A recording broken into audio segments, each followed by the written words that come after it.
একটা জিনিস কি লক্ষ্য করেছেন? এখন অসুখ বিসুখ হলে আর সহজে সারতে চায় না। সে যত সামান্যই অসুখ হোক না কেন। আমাদের এখানে একজন ডাক্তার ছিলেন, খুবই ভালো।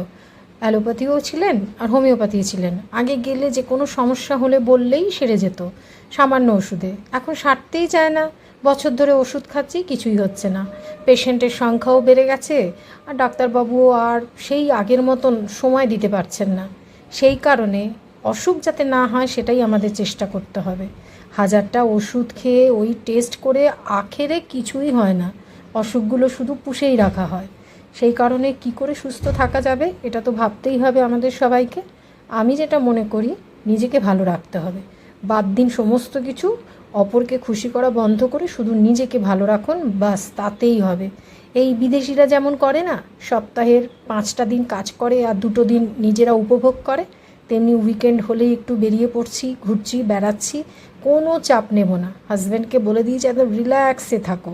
শরীর সুস্থ থাকলে অল্প অর্থেও দিব্যি চলে যাবে। আর যদি কঠিন অসুখ ধরে, এই এত চাপ, এত প্রেশার নিতে নিতে মানুষের মন জোগাতে গিয়ে, কোম্পানির কাজ করতে গিয়ে, তাহলে দেখবে এই এই যে কষ্ট করে রোজগারটা করছো, এই রোজগারটা সবই ডাক্তার নিয়ে নেবে। তার থেকে ভাই কী দরকার? আমার অমূল্য সময় আমি নিজের কাজেই লাগাই। তো চলে এসেছি চুঁচড়োতে শেষ দিনে শপিং করতে।